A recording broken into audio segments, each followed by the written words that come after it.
And so I guess we will head right on over to that. Out or not? What was that? All right. Share content. Google Chrome. Don't mind me. Present. Okay. We are now looking at the title card. Moving on. All right. Great. So the title of this talk is what we talk about when we talk about DAOs towards a more perfect organization. DAOs are a big, quite a hot topic in the blockchain world. Colony, my employer, is a major DAO project. There are quite a number of them, and for a lot of folks, sort of these DAOs represent kind of one of the exciting kind of aspirational use cases, the idea of these super organizations which just outcompete existing organizations, allow for new business models, higher employee engagement, like all of these good things. And a lot of people sort of see in the distance that these things are coming. But sort of the question is like, what does it look like to get there? What actually does it like? What are the choices to be made? What are the innovations to be had? Like, what's going on here? So we're gonna go into all these things and some more, and then let's get started. So, kind of the outline, what are DAOs, and then why would someone want a DAO? Then who are the kind of some of the players in the DAO space, and then how should we think about designing these new types of digital organizations, these new types of institutions to be better than the ones we already have. So that's kind of what's going to happen, and we're going to jump right in. So the first thing we'll do is get everyone kind of on the same page around language. People use the word DAO a lot. Vitalik Buterin wrote a great article back in 2014, which is linked at the bottom. With a great deal of precision, goes into these different terms: DAOs, DACs, digital organizations, what have you. I would recommend that. I would recommend that to everyone. Here we'll just go over it quickly. Organizations, the ones we already have, are entities where a bunch of people get together and say, we have a shared purpose. We want to pool our resources and deploy those resources towards our shared purpose. Like the UN is an organization where the nations of the world said, we want to get all of our resources together and direct them towards, ensuring peace and prosperity, right? Organizations. Decentralized organizations are more of a novelty in which instead of the processes being written down in policy manuals and interpreted by administrators, uh, the decentralized organizations are ones in which the rules are baked into the software. And Jack Dourreau's Colony CEO has a really great line where he says that, for example, something like holacracy, which is a kind of a popular flat management methodology, is the rule book to a board game, whereas Colony, or one could say a digital organization, is a video game because the rules are baked into the software, right? So if you can imagine playing Dungeons and Dragons, where you have a DM reading through the rule book and tossing dice, versus like a modern kind of immersive role-playing game where you just kind of get in there and there's a world to live in. That's kind of the difference between an organization and a kind of a decentralized digital organization. But with digital organizations, humans are still the ones making the decisions, and just the software sort of is there as a facilitator to ease the process. And then the third thing, the decentralized autonomous organization, is kind of, as Vitalik says, the holy grail, in which even a lot of the decision making is done by software. So if you look at a company like Uber, which has really pioneered a lot of algorithmic management, a lot of the decisions that affect the daily lives of a lot of the drivers are done entirely by computer. And we can talk about whether that is good or bad, or how does this affect the lives of the employees compared to other companies. Are there ways to do that better? These are all very important questions. But a DAO, the idea is an organization where humans are taking actions in response to some decision making done by software. And as Vitalik talks about in this post, um, the line between humans making decisions and software making decisions can be quite blurry, because the software only knows what it knows. So if a human is giving software information, then is it really the software making decisions? If the human has access, or if the human controls the data, these are quite important questions which are beyond the scope of this talk. Um, but just wanted to get it all out there. So we're going to talk about decentralized organizations where the rules of engagement are baked into the software, and some mixture of humans and computer code is doing the work of management and decision making. So that's kind of where we're at. Um, and to like, make it really, really simple and to like boil it down, you can think of a DAO as a box. You put money into the box, and then agents have agency. They want the money, they use the money. There are rules that affect what they can do, and then money goes out of the box, and as a byproduct, something in the world changes. And the thing that we concern ourselves with is, who are the agents? What are they doing? What are the rules? How do these rules affect the agents? Da, da, da, da. So that's kind of what we're gonna get into for the next 40 minutes. All right. So why? Why do we DAO? Why do we want these? The first reason, and I know this is an enterprise audience, so this one should be pretty, I think is a great place to start. Just the straight technological efficiencies. Being able to manipulate value, money, resources directly in the code versus having a bank account and then having a, bookkeeping, accounts receivable, and accounts payable team to manage the bank account and to make sure that there's no fraud, and then accountants. Like this adds a lot of overhead. And so, I made this little diagram where, the green box represents some business opportunity. And, on the left, we have an LLC that is attempting to capitalize on that opportunity. But because of their higher margins, they are operating at a loss. Whereas you take a DAO, just because of their lower operational overhead, that same opportunity, they can run a business at a profit.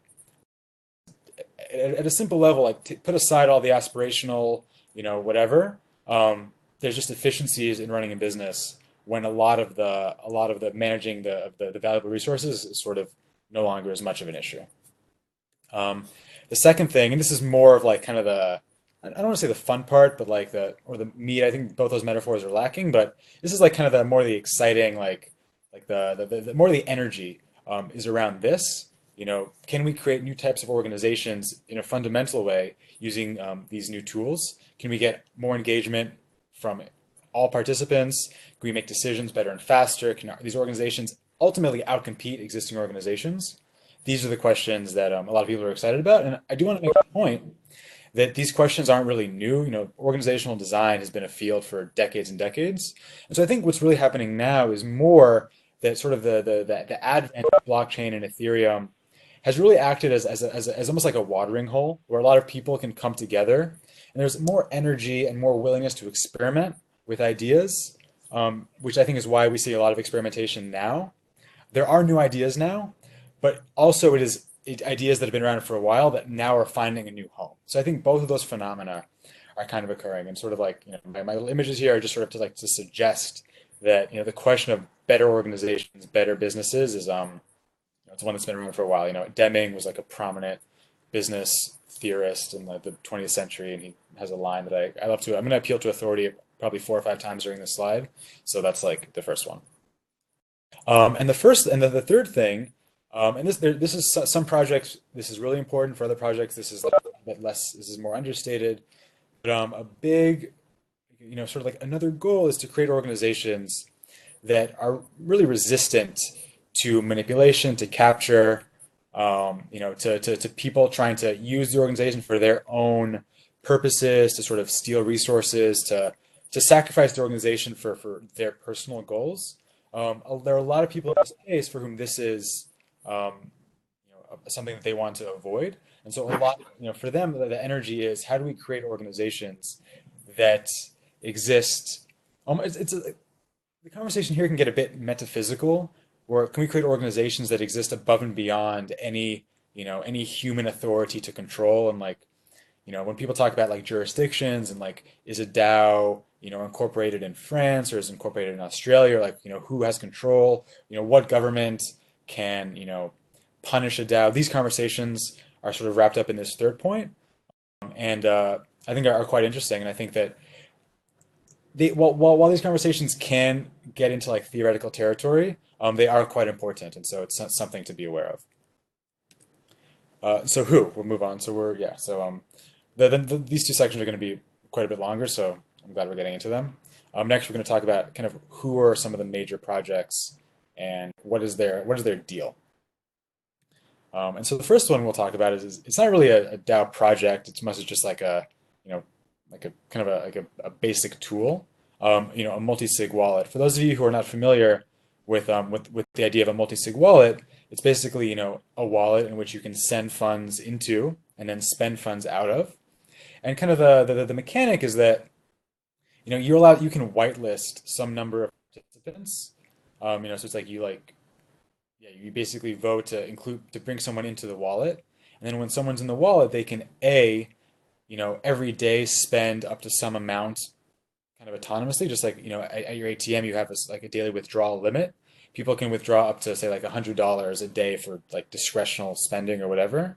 But bigger purchases, like buying, like paying for like a major new contract, or buying like a new building or signing a new lease, these would require multiple people to sign off on the transaction. And so this is kind of a simple way to manage a bunch of resources, giving people autonomy, but also security that no one person is going to drain the funds. And kind of where these things quickly become limited is that they don't really provide any additional tools for coordinating around more complicated problems. If you already have a team of people that off of the blockchain are functioning well and there's a lot of trust and they know what to do and they're having meetings and like if off chain there's like a group of people who are in tight communication, this might be all they need. But if you want to build organizations that need to withstand less trust, or need to support more complicated processes on chain, then multi-sigs are really not gonna be up to snuff, and that's going to take us into the next projects.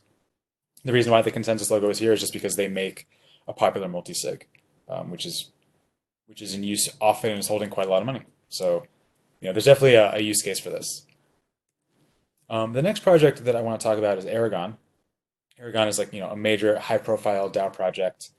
And they've got a very interesting thing going on. I mean, as I said earlier, the sort of for a number of people in the DAO space, the sort of the resisting against external influence is very important. And I think for Aragon, this is really their mission. And, if you look at their website, a lot of their material is about the fight for freedom, freedom to organize, unstoppable organizations, and it's really important to this team that people be allowed to create organizations and organize themselves for whatever their goals are without any external entity, state actor, being able to come in and shut it down. Um, so that's really their vision. How they're going about that is they've invested tremendously in a basic framework for building organizations of many, many kinds. What that means is that they've built a permissioning system and kind of a backbone for modules, which lets you mix and match and plug in different components, almost like Legos together, and have it all work. And they've really done quite a lot on this. If you look at their documentation, the kinds of things that they've thought about is quite impressive.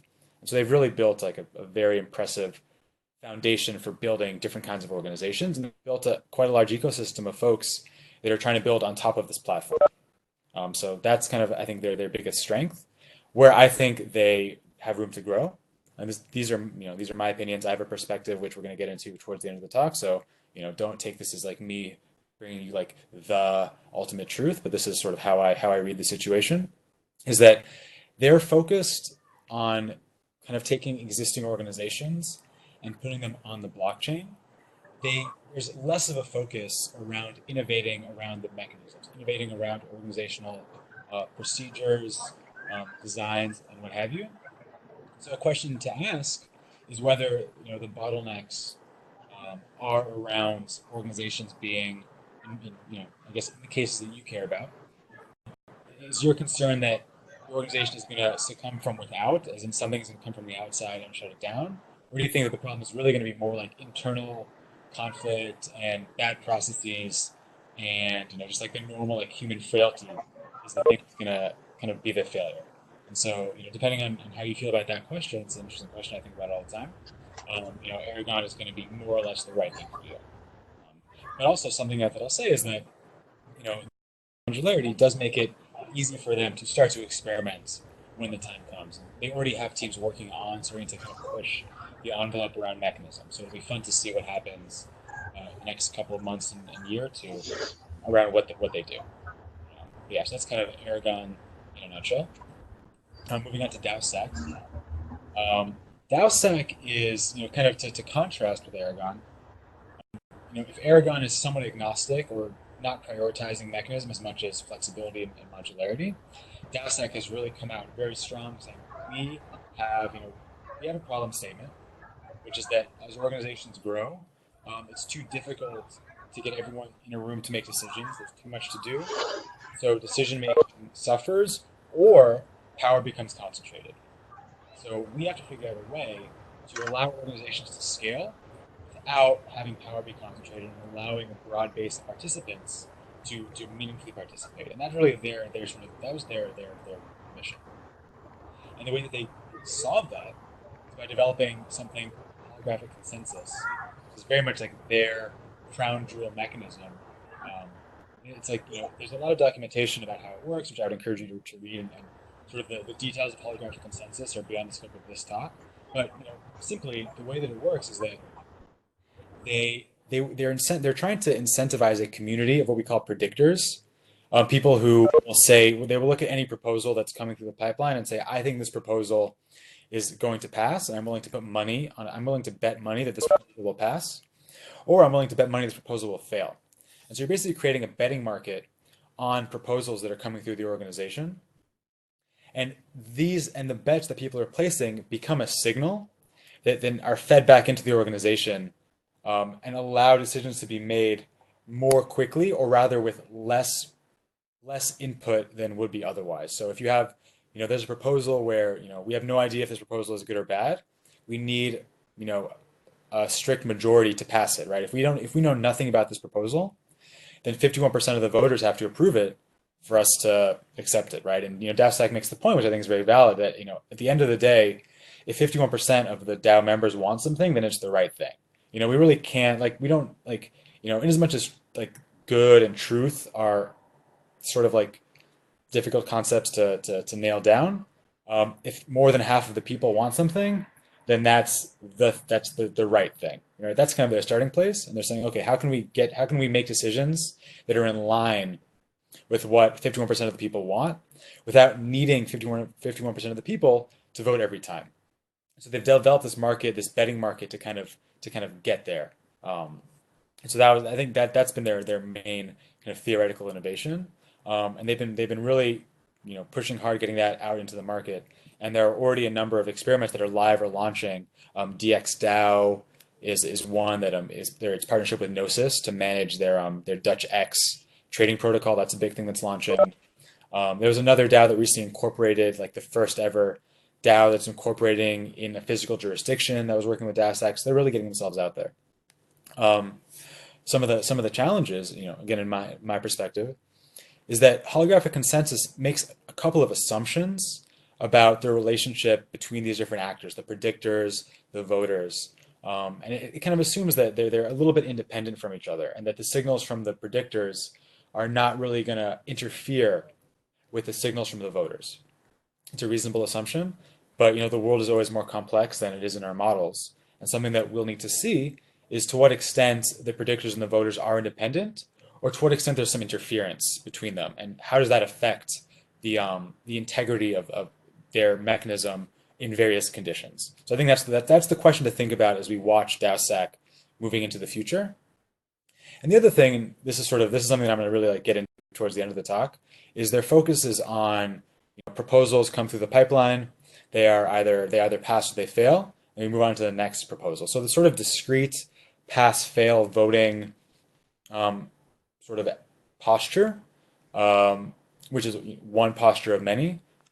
Will that be flexible enough, or will that be is that the mechanism that's going to get these organizations to achieve the scale and performance that they want, or at a certain point are we going to have to move past the binary sort of pass-fail paradigm? And sort of how does DAOstack relate to that question is something that also to think about. All right, so that's basically DAOstack. We're going to move on to Colony, which is, if you haven't noticed from the slide graphics, is my employer and the people that gave me this very nice slide template to work with. Great organization. I would recommend them.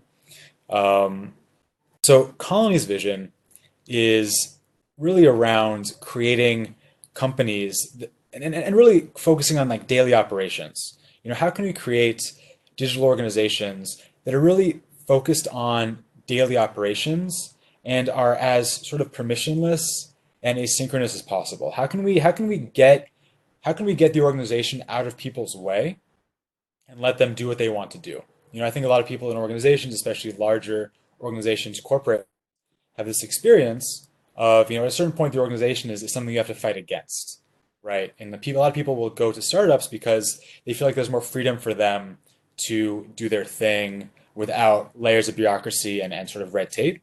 And sort of colonies asking, how can we achieve that kind of freedom and autonomy that people really crave in this sort of digital decentralized setting? So that's kind of their angle. And how they're going about that is they've done quite a number of interesting things around using time and work to kind of drive their process forward. And what I mean by that is that they have reputation is an interesting topic for DAOs, and reputation is it's a way to sort of weight someone's influence that is different from tokens, right? So token weighted votes. I'm assuming a lot of you are familiar with the idea of token weighted voting. It's almost like having shares in a company.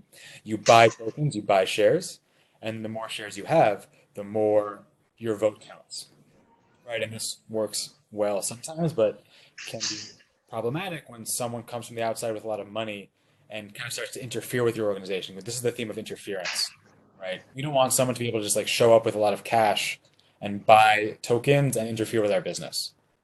I mean, maybe you do want that, but let's assume that we don't. So reputation is another way to weight votes, but reputation cannot be bought. That's kind of the thing. It can't be bought. It can't be traded. It's not liquid. There are various ways that someone can earn reputation. It's sort of kind of you pick your method. But with Colony, reputation is awarded as a function of work. So as you do work, you earn reputation based on how important the task was. And the reason why I think this is a good mechanism is because, you know, just like, if you ever read F.A. Hayek's The Use of Knowledge in Society classic essay on why markets are great, he makes an argument which I've noticed is coming back into vogue, which I'm happy to hear, which is, markets are sort of proto-computers. And, you know, like because people are always buying and sort of because people are buying and selling and establishing prices, information comes into organizations via prices and market operations that they can then use, and that's really valuable. And in the colony sense, because people earn reputation by doing work, sort of reputation in a sense reflects information from the market. In that, if people have the skill to do work that is valuable, then we can infer that they deserve some reputation for making decisions. And so it's sort of this passive, you earn reputation indirectly by doing things, that I think will make it a nice the reputation will match closely to someone's actual skill, which I think is important. You want the measurement reputation to be not terribly far off from the like underlying aptitude that we're trying to represent. This is the problems of measurement representation are also very interesting, a little bit beyond the scope of this talk. But in as much as the closer that the reputation score matches your underlying aptitude, the better. And having reputation be driven by work, I think will make it in many situations map it pretty closely. So that's something that I thought was really neat. The other thing is that reputation decays over time, and Colony has put a lot of work into pulling this off. It actually was very difficult to make this possible, for reasons which again are beyond the scope of this talk, but documentation on it. If you're interested, I would encourage you to look into it. Um, but yeah, because reputation decays over time, it creates it means that there's less need to get it right because sort of like there's like a forgetting where over time things that are done in the past become less relevant. What's done now is more important, which will keep the organization and keep the reputation state like more up to date. So that's another nice thing about it. And the use of time as a mechanism that drives the system state, I thought was a very innovative idea, which I'm going to come back to in the last part of this talk. Um, what else has Colony done? They've done a really nice job sort of making it easy to set up an org chart. You're familiar with org charts. There's there's the organization, there's maybe operations and marketing, engineering, or whatever, and then it goes down and down and down and down and down all the way to the granular like front end development or whatever makes sense for your organization. Colony has taken this idea and really made it the backbone of things like permissioning. Different people have access to different resources. Different people can take different actions.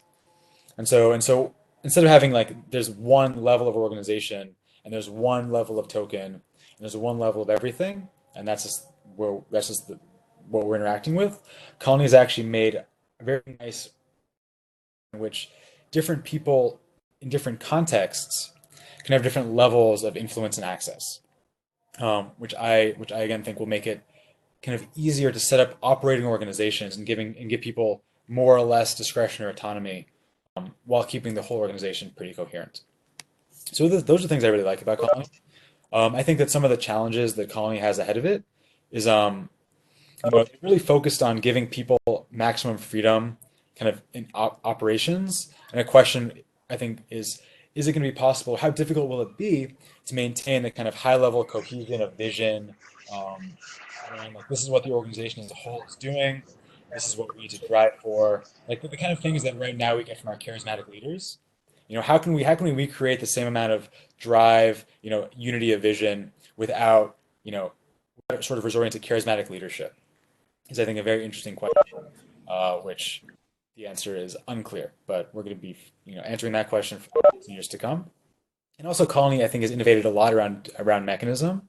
But people have their current practices, and what's it going to look like for people who are used to existing practices and ways of running a business, sort of adopt these new kinds of mechanisms. And in the last few months, Colony has been doing a lot to make it easier to sort of graduate into these more like experimental, novel mechanisms. But it remains to be seen how that takes, once the rubber hits the road. So I think those are things to watch, for Colony moving forward. Sort of the last project I'm going to talk about, it's kind of the youngest, but really has come out of the gate quite strong the last 6, 12 months. It's called Moloch. Um, and Moloch is interesting because they really take it as their mission to make something that just will not fail. And what I mean by that is, they want to make it so that it's very easy for people to participate, but it's very hard for people to steal money. They want to make it so that people remain engaged. I think that if you look around, there's a lot of talk around how, we thought that putting it all on the blockchain would lead to a renaissance of democratic participation, but at the end, no one likes to vote anyway. So like, what was the point? It's like a narrative that's sort of happening. And something that Moloch did that I really appreciated was they said, all right, we're going to make it as simple as possible to participate in the Moloch DAO. There's going to be one thing for you to think about at any given time, right? So the way the Moloch works is that people apply to join and they offer some amount of money. It's like, I'm going to offer 1,000 ether, and I want 1,000 voting shares. And one person per week is like in the hot seat, and we're going to decide if you get to join or not. And basically, so that means that every week I have one decision to make, which is this person's judgment and the money that they're putting on the table worth more to this organization than diluting my influence by giving them influence? Right? So there's one question that people have to think about at any given time, or really one question per week, which means that participating is much easier because there's really just one thing to think about. So I think that the way that they focused, your attention on one question, I thought was very clever. Um, and they also, they did a lot of things around being able to leave. They call it rage quitting, where if you're unhappy with the decisions of other people in the organization, you can just take your money and go. And that means that everyone in the organization is incentivized to keep everyone else happy. And I think that they were really afraid of things like, we call them the 51% attacks, which is like a very common attack in like, I'm going to call them like naive DAOs without these mechanisms where, you have half the people in the DAO plus one say, we're going to vote to give all the money to us. The other 49% of people are going to get nothing, right? That's like the classic, first failure condition that we have to avoid. And Moloch avoided that by introducing a rage quit mechanic, which has a nice secondary effect of forcing everyone to play nice. Because if there's too much kind of, dissonance, then people are going to just take their money and go elsewhere, which I thought was a kind of a clever idea. Um, and so Moloch is, even though it's a younger project, has already gotten quite a lot of traction because it is simple and secure. I think that some of the challenges for Moloch moving forward are, their emphasis on simplicity and security, while it was very good for getting them sort of off the ground, we have to see how flexible and how powerful they're going to be going forward in terms of making complicated decisions. Is a Moloch DAO going to be able to operate a business? Is it going to be able to take on more complicated tasks? Or ultimately, is it going to be a simple mechanism which can do a couple of things well, but that's where the story ends? These are interesting questions. Again, we'll have to see what happens, but I think that's the thing when following Moloch moving forward. So those were the five DAOs. It's really 4+1. Multisig, we're gonna it's like tacking on there as like a little introduction. But those are sort of the some projects that I wanted to call your attention to. And now for the next, I guess, maybe 15 minutes, and then we'll have some time for questions. I'm going to take you through some of the thinking processes around how do we, what's the future of decision making? What are the mechanisms of the future that are going to, be what we use? How do we approach the question? And this is something that is very important to me. I think about this a lot. What we're getting is kind of my perspective, and as I've said a couple of times, that people with different attitudes. I think my perspective is coherent. Doesn't mean that it's the best one, but it's internally coherent, and I think that's what I can promise you. And I would encourage you to think about it, but also think about what other people have to say. Okay, and as I mentioned earlier, I'm going to give you a couple of appeals to authority. The first one is a quote from the Federalist Papers, which I would recommend.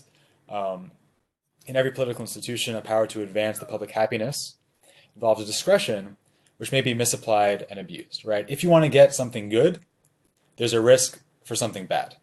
That's just like kind of how it is. You could argue that things have changed in the 200 years plus since this was written, and it's no longer true. I'm not convinced, but let's say that if you want something good, there's a risk of something bad. There's not just going to be like free good out there. Probably not. The next thing is this is from like a mission, like a spacecraft lab at a university. The ability to improve a design occurs primarily at the edges. This is also the prime location for screwing it up. And so if you want to improve a design, if you want to make something better, going back to the previous quote, if you want to make it easier to achieve the good and slightly harder to suffer the bad, then we have to think a lot about what is the interface that people are going to be using this thing with, right? And so go back to Moloch, right? They really innovated around the interface, which is I think what made them so successful. So we have to ask ourselves a lot about what is the experience that people are going to be having of this organization when they're participating. What does participation look like? And how can we make that experience better? I think that's a really central question we have to ask ourselves. And the third appeal to authority is going to be from the Unix philosophy, which is kind of like the programmer. It's like one of the programmer like sacred texts, for a lot of people. And one of the big things they said was that every program should do one thing well. You can combine programs, so every program should have one thing that it does well. Don't make a program that tries to do everything because it's going to do everything it's going to do everything poorly. Focus on making something that works for one thing. And so these three quotes, I think, are going to organize our thinking for the next section. All right, so this is now we're going to go over what I call the state of the art, which is really just voting on proposals. Kind of like kind of my position is that voting on proposals is a approach for which it's time for us to move past. And I'm going to talk about why, but we're going to talk about what this looks like from a kind of a computer science algorithm information theory perspective, right? Where first we assemble a blob of text. It could be anything. It could be a policy. It could be a new law. It could be a proposal to give someone money. Just like a big bunch of text. Then people have to read the text and decide if it's good. It's like a lot of reading. You have to it's difficult. There's lots and lots of text. You got to read it. You got to think about it. It's like very demanding. And you do all that work, and you provide one bit of input. You provide a yes or a no, right? So all that work, you give one bit of input. And then you just add them up. And if there's more yeses than nos, the blob is accepted. You give the blob to someone. So now here's a blob. We don't know what to do with the blob. But here, person, take the blob and do something with it. And then you just keep doing that forever. And the reason why I think this is not ideal is for these reasons. Unstructured text is very hard for computers to do anything with, so you have to read it, and reading a lot of text is very demanding. It's not a great experience. People submit 1 bit, which is literally the smallest amount of information. So you're actually getting the least possible from these people about what they think. Um, you're basically just doing arithmetic on the bits, which is wasting all of our computers. You have to give them to agents, which may have hidden incentives, right? Corruption, they're just fallible, right? So you have to monitor your agents. So that's like a lot of work. Doing this, which is a lot of probably redundant labor. So I think that this approach is like, I think that we can do better. And so like, what is beyond voting? You know, and, if you think about voting, it was developed, by the Greeks. They went to the forum and they all voted, and it was like a whole thing. And it was at the time really a breakthrough, and it was great. There were fewer people, there were no computers, and so adding up numbers and reading text were like the same difficulty, right? Because there were no computers. Like I could read a text, I could crunch some numbers. They're both equally difficult. That is no longer true. um, Having to read and think about all these proposals and like understand the text. It's maybe someone wants to like sneak something in there, right? Text is hard to verify for like, security. So maybe I wrote a proposal, but I snuck something in there. Like this happens all the time in the United States. People just like put their clauses in the bill, like sneak them in, and people, it's hard. It's like very hard to prevent that. It's like not ideal, and a lot of people just don't want to do it. So you have an elite of people that do it, and it's not ideal. And it's too general, right? Like we don't need one process to make every possible decision, right? We can do better than that. We have more specific tools. We don't need one process that is meant to solve every problem, um, because that means that we need to have people to interpret and to execute, which creates a vector for corruption. And people go power hungry, and it's like a whole thing, right? We're well aware that power corrupts, and so needing to give agents discretion to execute the blobs means that we have to then provide oversight and manage corruption and all of the many failures that humans are sort of prone to. So that's why voting is like, we can maybe do a little better. And so we ask ourselves like, well, what is next? Like what's on the other side of voting? Like how do we get past voting? Right? And so these are our tools. As I said a couple of times, specialized focus mechanisms are easier to engage with, right? Moloch is a great example of this, but also, some of the other DAOs, MakerDAO and DXDAO, which are DAOs which specifically manage kind of like financial systems. And so all they have to decide is like, should we make the interest rate higher or lower? Should we add this new source of price information, right? So because their decisions are so specific, it's easier for those decisions to be made. They didn't say, all right, we want to have like a general purpose, whatever, to make any decision. We said, all right, we have to make decisions about these 5 things. So let's figure out how to make decisions about these 5 things and just do that. Right? And that's are working fairly well. Also, things like budgeting and elections are more specific than voting, right? Voting is yes, no on anything. Elections are we have to rank candidates, but we know who the candidates are, so we just have to come up with a ranking. And then budgeting is, all right, we have a couple of things we have to fund. How much money do we give each thing? So budgeting is more specific than electing. Electing is more specific than voting. And so the more specific you can be about the problem, the more types of mechanisms you can design to kind of solve that problem, right? So specificity is key. Trying to have more complicated inputs and outputs, get more information from people about what they want. Um, Output information that is more nuanced than yes, no, right? Like let's try to get more information flowing from people into the system, more information out of the system into the next system. Let's try to like just keep the information pipelines a little wider than they are currently. And 1 bit is just very little information. Probably no surprise, but like we should be using computers. They can do a lot of useful things. They didn't have them in ancient Athens. We have them now. So let's figure out how to use those. And then the 4th thing is the thing that I'm really excited about. It's sort of like it's coming in more and more, but it's also got a little bit of like a almost mystical flavor to it, like time. I just kind of want to. I wish I had an Alan Watts accent. I would just like use it for the rest of this talk. But the thing about time that is very interesting is that it's dynamic. It's always in motion, no matter what we're doing, right? So if you take an organization where there's like a bunch of money in the pot, and it's just going to sit there until we vote to move it, right? That system is static, right? Nothing is happening until we make it happen. Whereas if you have systems where things are happening over time, money is always flowing. There's an idea called conviction voting, which Giveth and the Common Stack has been playing with, which I think is really, really exciting, where the longer that you kind of hold an opinion, the more valuable your vote becomes, which has so many nice properties to it that it's like almost comical. Like it's harder to buy votes. It's harder to manipulate elections. People are incentivized to like have to stick to their guns. It's like really just like so great. And it's just because you started counting how long people have held a vote for, right? And the nice thing about time is that it's really easy to use. It's like one number. It just keeps going up. You just like use that number. It's available everywhere. And using it, like putting time into play makes systems so much more dynamic. And since the idea is to create these systems which have a little bit of their own agency and a little bit of a life of their own, incorporating time, I think, is really going to be essential. Um, and we're starting to see that coming in from the periphery and into kind of the center of our discourse. So that's kind of nice.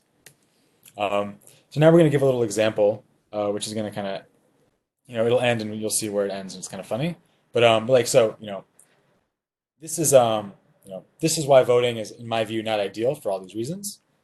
What happens if we just do the opposite, right? Let's just do the opposite of all the things that voting does and see what happens.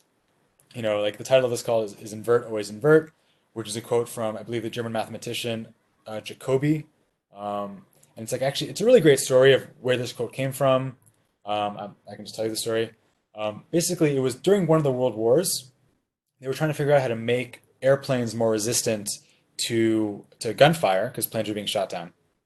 And when planes came back, they would say, okay, this plane has bullet holes, here on the wings and maybe here on the tail, and so I guess that's where we should add more armored plating, And they kept seeing, the planes that came back, where were the bullet holes on these planes, and they were adding more armor to those spots, but it wasn't making a difference, right? Planes were still getting shot down.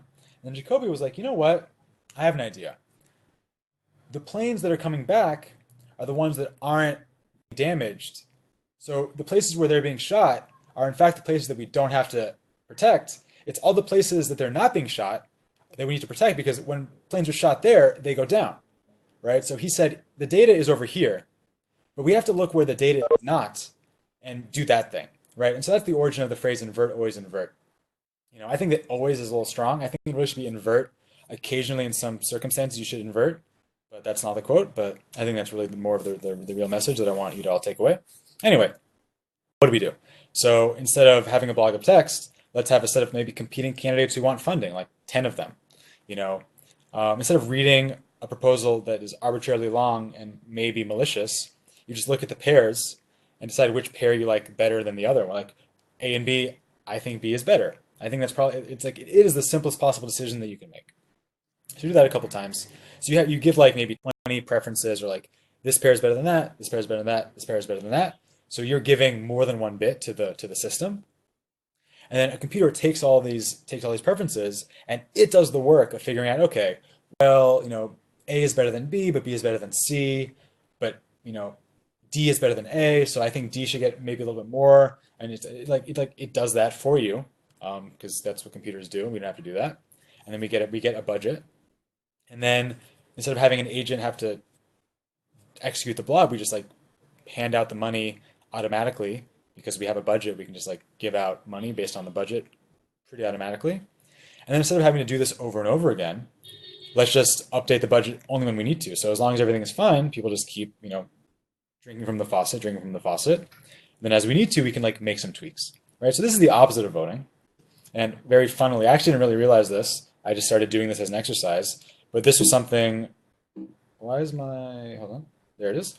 So here we arrive at Budget Box, which does exactly what I described, which is an algorithm that was developed by some of my colleagues and myself at Colony last year, which basically provides budgeting in a collectively intelligent way.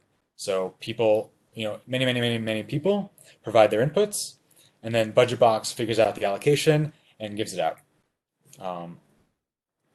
Yeah, so that was pretty cool. It was funny how we sort of got there by doing the opposite of voting. So we have two more slides, which you don't have to worry about this so much. The the point of this is to just kind of point to you that there's deeper theory here that I'm getting into that I just want you to be aware of. Going back to like different types of numbers, more information, less information, flexibility, expressiveness, all these things I've been saying. This is sort of trying to bring it all together a little bit.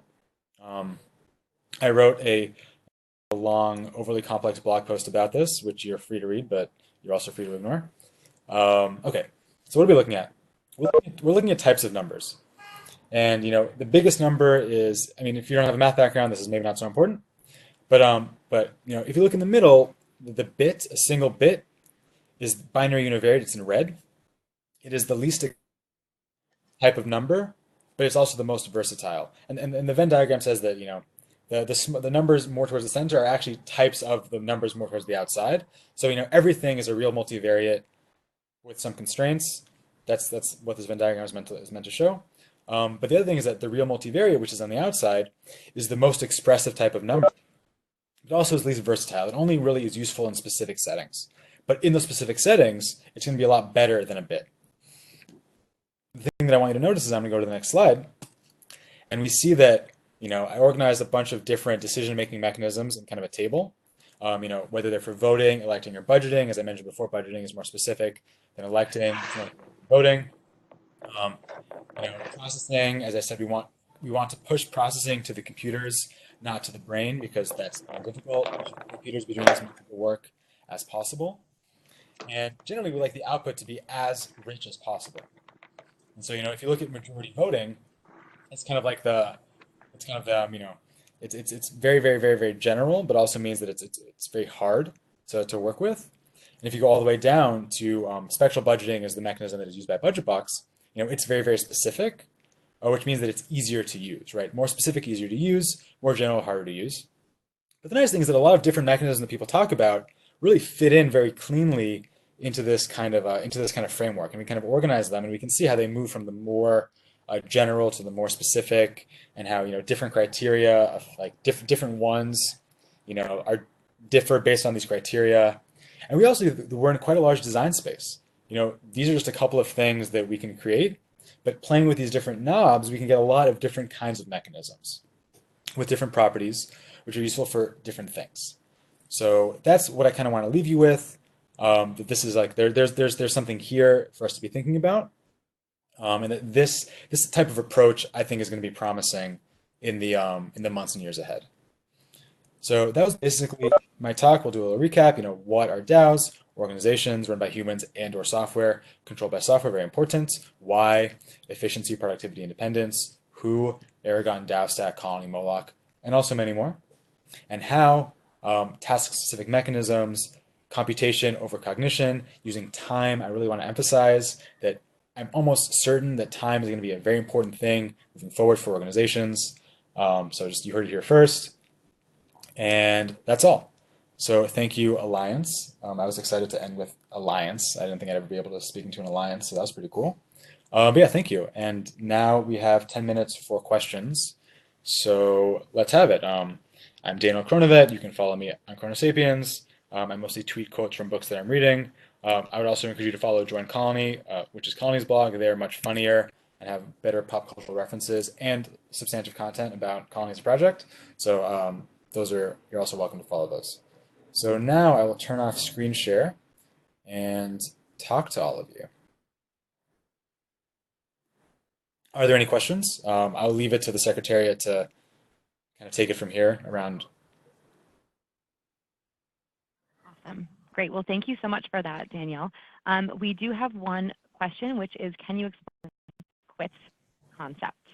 I would love to. And also, there was something about Robert's Rules. I have a lot to say about Robert's Rules.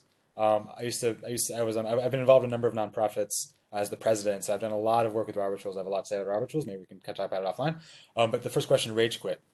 So the idea behind rage quit is that, Moloch every proposal is valid for a week, right? So it takes a week to approve someone, which means it takes a week to change the distribution of influence in the DAO.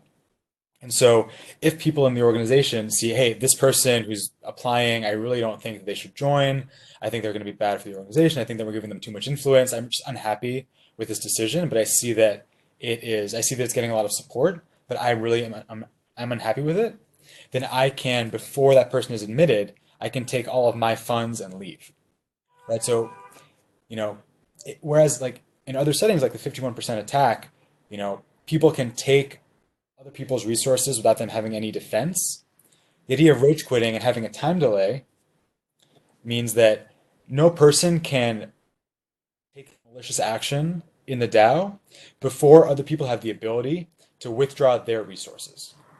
And so there's no benefit to attack the DAO because all you're going to get is your resources, right? There's no way to take resources from someone who doesn't agree. That's the idea of rage quitting, and yeah, that was kind of what it was for. Um, was that good? I'm happy to talk more about that or answer another question.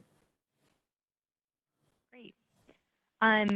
We do have some time here, and it looks like if you do have time to address the question around Robert's Rules of Orders, Let me just pull up in terms of simplifying procedure benefits, and how applying something like Robert's Rules, it's more complicated. Totally. So I mean, so Robert's Rules, the history of Robert's Rules is really funny because so I forget his first name, but Mr. Robert, he went to a meeting of like his local, I don't know, like his local homeowners association, I think in like the 19th or 18th century, and I was just so disappointed with how disorganized the meeting was that he went home and wrote up just a big rule book of how to run meetings, which was actually very good and remains in use today. So I think it's really helpful to think about Robert's Rules of Order as a string processing algorithm run by humans, right? If you think about it, Robert's Rules is used to construct proposals, right? I move to take action X, right? So that's some text. I second it. Okay. This is an algorithm. We need two votes for this to move forward. And it says I would like to amend the proposal to include that we have an audit before we do the thing. All right. So now we're editing the text, right? We're editing the text, right? So we're modifying a string, which is a computer science word for text, um, using an algorithm, which is rules, powered by humans, right? So we're just running a program in our brains that processes strings. Like that's what Robert's Rules does, and it does it well because it makes it difficult for someone to get in and change the string without other people's approval, right? So it's basically a secure way to compose strings and then to accept or reject them, right? It also does things like you can table things. There's time, so it's a string processing algorithm that works well. But as I said earlier, we want to be shifting cognition away from humans to the computer as much as possible. So a string processing algorithm that we need humans to run is something that was fine when it was developed. But now that we have computers, we don't need it because it's too complicated. Exactly, Ken, as you said, right? Robert's Rules is complicated because we're processing strings with human cognition. It's going to be hard. There's no way around that. Um, right? So when I said simplifying procedures, my point was, simplify the task, right? Robert's Rules you can use to run any organization, right? Because voting on proposals is very general. So if the problem you're trying to solve is how do we let people run any kind of organization, it's going to be very, very difficult. But if you can specify the task from being any organization to let's solve some very specific set of things, then you don't need all of Robert's Rules anymore because there's additional structure. Um, yeah, so Robert's Rules is complicated. It's complicated for a reason.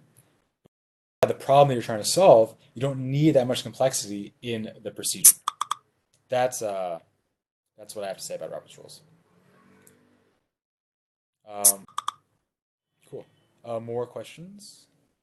I see Rich quit. I see. Thank you for coming. Um, okay. Any other questions? You've got 3 minutes. This is your chance. What's explain sort of near term, midterm, longer term in terms of where you see penetration in terms of use. I mean, obviously it's not going to be running shareholders, in 3 years, but 10 years, you can see this something, shareholders and even board members, doing something like this. But how do you see adoption of DAOs, near term, midterm, long term? Totally. I mean, it's a great question.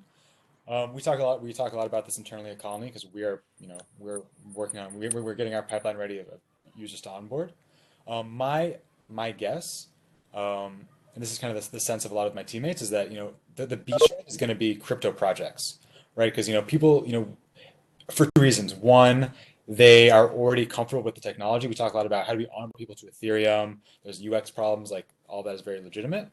So people that are already passionate about Ethereum and crypto, already know how to use the tools, are clearly the place to start. Also, a lot of them want to run their own projects in a decentralized way. So they, A, have the technical capacity to use these early products, and B, they have the ideological alignment to try to experiment with these mechanisms, which are quite unproven. So they'll be the first sort of beachhead. And my hope is that in the next year or two, we'll start to see teams running on these platforms and ideally running better. I mean, kind of like, if, the whole point of this is that these organizations will be more competitive in the market than ones that are more legacy, right? If they're not, then like we pack up and go home. That's the whole point. So ideally, these teams start to perform better. They ship better products, and people start to say, "Hey, these people have something good going on. I want a part of it." And so then we have a little bit more people coming in. Meanwhile, the mechanisms are, the winners and the losers, they'll all be refined. There's already convergence. There's already things happening. People are recognizing, okay, this is a good idea. We want to move in this direction. Like, for example, I talked a lot about Aragon focusing on modularity. That's really like that for them is like a top level goal. But you've seen in the last year, both DAO Stack and Colony are starting to figure out, hey, we want to become more modular as well. This is an important idea. We can't just skip this. This is important. So how do we start to make that a part of our product? On the other hand, Aragon is saying, hey, we need to start to push the boundaries on mechanisms. So how do we start to innovate around mechanisms? So there's sort of like a convergence where people are starting to see that these things are important, these things are less important. So the projects are learning as well, and they'll continue to learn as we get more users. So, as I said, it'll be crypto projects first, and then as the projects start to succeed, more people are going to want to be a part of it. As the technology matures, existing kind of institutions which have much less of a risk tolerance, they're going to want to wait and see, but then eventually they'll be on board. So I'm pretty sure it's going to be something like that. Is how this is going to go down. Cool. And I just saw one last question from Steven, which is what extent is Colony using Colony? It's a really good question. We are moving towards using Colony. I feel like it's gonna be this really beautiful kind of like Ouroboros type moments. I don't know if that's the right metaphor, but we're like, Colony fuses into Colony. I really feel like like it's almost like I feel like there's like something like quite metaphysical about it. I'm like looking forward to it. We're figuring it out. We're developing a strategy. But there's as I said during the Colony section, right? Like there's ways that people are comfortable working, and there's ways of working that we are proposing that we think will be better. But getting from one to the other is going to require like a transition, which I think feels, in the abstract, it's like for sure. But then, when it comes down to like, okay, am I comfortable with my salary being public? Am I comfortable with my income being so variable based on work that I do? How do I like, am I comfortable with this mechanism, solving all my constraints? So maybe I do want someone to go to having. So it's like, these are the questions that, when you're abstracting away are like not really important. But, when it actually comes time to put your money where your mouth is, eat your own dog food, metaphors, we got to figure these things out. So we're like getting very close to these like real applied questions, but we're like very much marching forward. And so I would say in the next, I don't want to overcommit, but let's say the next 6 to 12 months, as Colony as much as like, in production and like, and more mature and all the features are there, we're going to be moving into it. And we already have a couple of teammates that have committed to working just for the Colony. And so they're no longer going to be full-time at Collectively Intelligent, which is the organization that makes Colony. They're going to be working for the Meta Colony. So we're going to have one person, two people. So that's going to be how it's kind of going to kind of go down. So it's exciting. It'll be fun to watch. I'm really looking forward to it. Cool. Well, so it's 8:32. I mean, me, it's 8:32 because I live in Israel, but it's 1:32 for all of you. Do we keep going? I have a little bit of time left, or if you want to call it, I leave it to the secretariat. I love being able to talk to the secretariat. This is really exciting. I really feel like, this is great. I've never said that before. Well, there's a first time for everything. I think if we have a couple more questions, if folks have questions, definitely feel free to, to say them now. We'll give about like 15 seconds. Yeah, I think I'd like to take. I have time for two more, then I do have to. I do have to bounce.